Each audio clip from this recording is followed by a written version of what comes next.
What's happening, YouTube? Welcome to another episode of Tenacious Tuesdays. Let's get this started.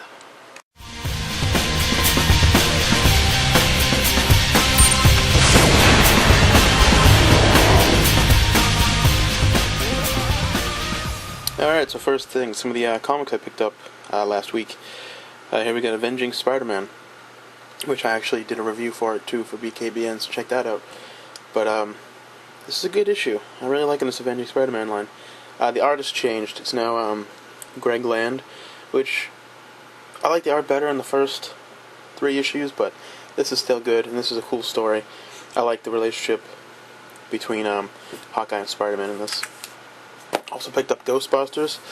Every issue I read in this, I like the series more and more, so definitely recommend picking this up.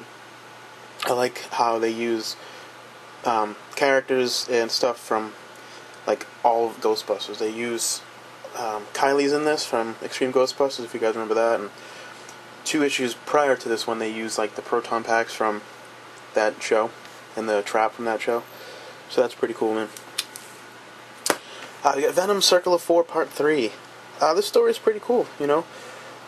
I'm not going to give away the ending, obviously, but if you guys are reading this, you know that they're trying to bring hell on Earth, and there's like a little Johnny Storm put that little talisman or pendant or whatever up so that the hell couldn't get over, but you'll find out what happens in this, and I'm actually looking forward to the next issue, which comes out tomorrow, actually, so. And last but not least is Red Hood and the Outlaws. I almost actually gave up on this series. I was getting kind of bored of it, to be honest. I didn't like where the story was going. As much as I like the characters and the art is awesome, I wasn't enjoying the story. But then I read this, and it has a lot of the backstory of Jason Todd, and it has some flashbacks with him and Nightwing, and it's really cool, so I definitely recommend checking this out. And because of this issue, I'm going to pick up the next issue I got. So I got a couple figures this week, too. Finally found some of the new G.I. Joe Renegades figures in my area. I got Law and Order here. Comes with a lot of cool equipment in there. So I'm not going to open them yet. I'm going to wait until I decide what to do with them, because I want to add them to a display. So once I get the display in my head, the idea out, I'll pull them out of package and set them up. Also picked up this guy Ripcord at my local Target. Funny story about this too is I went into the store early in the morning and they had them out on the shelf. And at my Target, G.I. Joes are about $10.49 a piece. So I only picked up the one. Bring it to the register and it's not scanning. So the woman asked the manager to come over, and he said it wouldn't scan in his little price checker thing either. So he just gave her a price, and he just told her, it's like, oh, just do $3.99. So that shows me that even these people at Target look at these and think that they're not worth how much they're actually selling them for. They're not worth $10.49, they're worth $3.99 to them, so that was really cool, you know, paid $3.99 for this, brand new. Pretty happy with that. Alright, my last pickup this week was this guy right here, Cliff Jumper from Transformers Prime. Now, the reason why I kind of wanted to show this off more was because this is the first Transformers figure I've had since I was a kid.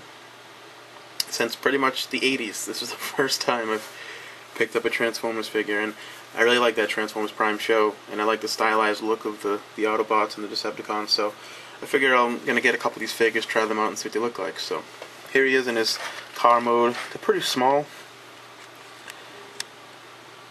but they're still pretty cool. I really like the wheels. But yeah, I know the first editions were bigger. This is the second edition. It's the Robots in Disguise version of it, but it's still pretty cool. I mean, if you collect just these figures, I mean, they're kind of not really completely into scale. Some of them are smaller than they're supposed to be, but like this guy, obviously, you put him next to RC, it's going to be a big motorcycle, so. But yeah, I'm going to transform this guy, and we'll be back and take a look at him in robot mode. Alright, so here you have Cliff Jumper in his robot mode. This figure's pretty cool. Once I get some more of these figures, I'm definitely going to do an ACBA display with these Transformers, because you don't see a lot of Transformers ACBA, and this figure, at least, has some pretty decent articulation. His ankles are on ball joints there, so they can kind of move in every direction. So it's got ankle pivot. It's pretty cool. I like that. I know all of them don't have like that much articulation in the ankles, but this guy does, so that's pretty cool. And then he's got like, not really double jointed knees, but kind of the way, because of the transformation, his knees can kind of go up like the double jointed. He's got a little waist swivel again because of the transformation, and he has this weird hinge here at the arm.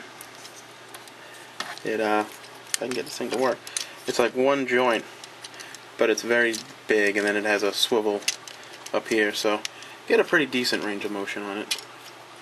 But the only other problem is he's got like these long ass arms. Because of the way of the transformation, they're using the sides of the car as his arms. So his arms are pretty long. See that? So yeah guys, that's about it for this week. Check back every Tuesday for another episode of Tenacious Tuesdays. Next week I'm going to try to do an actual ACBA display for the episode. Talk a little bit about it, how I put it together. Check out bkbn.net again. Check out the BKBN channel here on YouTube. Also check out the ACBA Facebook page, like page, and YouTube channel. Links will be at the bottom. So that's it guys. I'll see you next week.